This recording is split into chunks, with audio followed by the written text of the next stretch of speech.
Salut tout le monde! Aujourd'hui, je vais vous montrer comment je fais quand j'ai un fichier PDF pour le lire et ajouter les menus dans la cantinapp.fr. Alors d'abord, je me connecte avec mes identifiants. Donc si vous n'avez pas vos identifiants, n'hésitez pas à m'envoyer un mail. Je pourrais créer votre compte et l'associer avec l'établissement. Voilà, donc je vais rajouter un menu et j'appartiens à un élément qui permet de regrouper mon compte avec une ou plusieurs cantines. Donc j'édite, je clique sur mon groupe et je vais pouvoir ajouter un menu. Voilà, on arrive ici dans l'écran où je vais pouvoir sélectionner les menus. Donc soit je peux ici cliquer pour ouvrir une fenêtre ou faire du glisser-déposer. Donc je vais prendre un fichier PDF, je vais faire plusieurs exemples. Premier fichier qui est assez simple et assez standard, et je vais vous expliquer pourquoi. Donc on arrive sur, une fois que le fichier est chargé, on arrive sur cet écran où il y a deux éléments importants, donc les boutons en haut et le panneau à gauche. Les boutons en haut, bon, il y a plus et moins, ça permet de zoomer.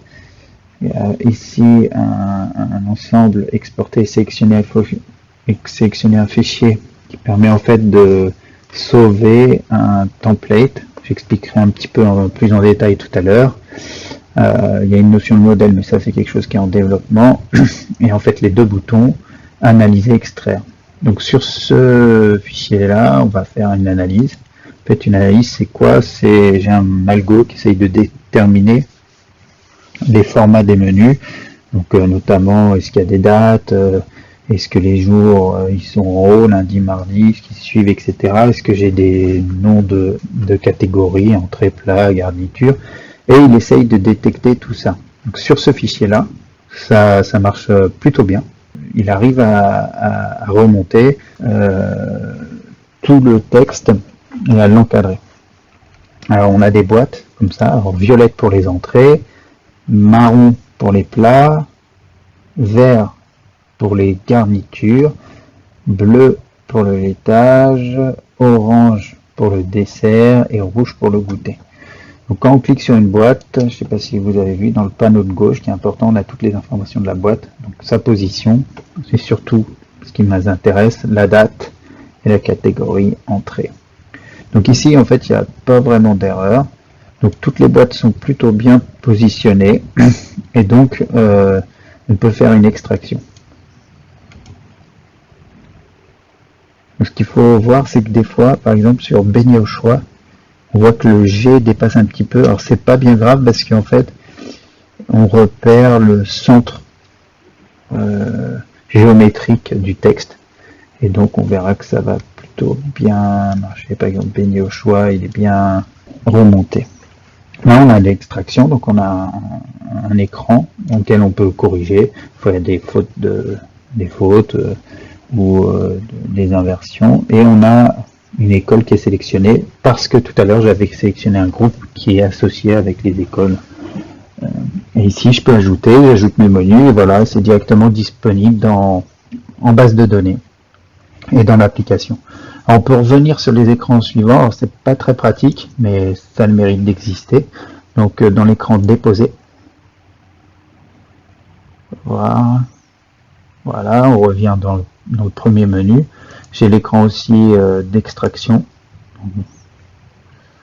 Si des fois on voit que dans l'autre écran, il y a eu des erreurs, ça peut arriver. Je peux revenir rapidement sur cet écran là. Vous avez vu, il y a un petit délai d'affichage parce qu'il y a du traitement derrière et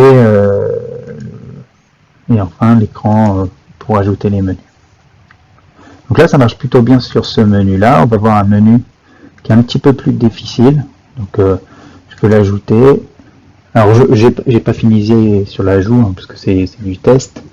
Par contre ce qui est important, c'est que quand on rajoute plusieurs menus, il faut toujours recréer un import parce que ça génère un élément, sinon on récrase tous les menus qu'on vient d'ajouter. Là je vais montrer avec un menu un petit peu plus difficile. Donc, on revient dans notre menu d'extraction et on va faire une analyse. je vais montrer pourquoi l'analyse va pas très bien marcher. Alors dans ce menu, déjà, ce qu'on peut voir que les jours, contrairement à l'autre, le format est un peu moins classique, on va dire. Lundi, mardi, mercredi, qui est mis comme ça, verticalement. Et on a enfin les groupes entrée, plat et fromage dessert qui sont sur la même colonne, qui sont pas faciles. Et en fait, on remarque que, voilà, alors là, les boîtes, elles ressemblent à rien. Les dates ne sont pas bonnes. Il n'arrive pas à détecter les dates. Et en fait, ce qu'il faut savoir, c'est que dans ce menu-là, en fait, le texte entrée, plat, fromage, dessert, lundi, mardi, mercredi, c'est une image de fond. C'est pas du texte, c'est une image. Et que du texte est rajouté en surbrillance. PDF permet de faire ça et c'est pas très facile à exploiter. Donc moi, mon algo, il n'est pas vraiment capable de détecter les images, en fait, le texte dans les images. Je peux le faire, mais de façon très légère. Et dans ce cas-là, j'arrive pas à le détecter. Donc le plus simple, c'est de le faire manuellement. Donc je peux nettoyer, donc supprimer toutes les boîtes et recréer manuellement des boîtes. Ça, c'est possible avec le panneau à gauche. Donc on peut avoir ici un élément pour rajouter une boîte. Voilà, donc avec une date et une catégorie sélectionnée. Je peux la positionner comme n'importe quelle boîte. C'est pour ça que, par contre, sur tablette,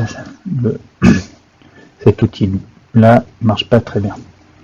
Je peux aussi séparer mes boîtes, couper en deux avec les petits éléments qui sont là-bas. C'est pas très bien expliqué, mais split, voilà, il permet de couper la boîte et de la découper en deux boîtes. Voilà. Là, je peux changer mes catégories. Plat, garniture. Et enfin, je peux faire un CTRL-C, CTRL-V. Voilà, élément pour modifier. Voilà, alors ça, c'est un étage et un dessert. Donc là, la date, elles sont toutes mises au 16, je vais les passer au 14. Et je peux recopier-coller.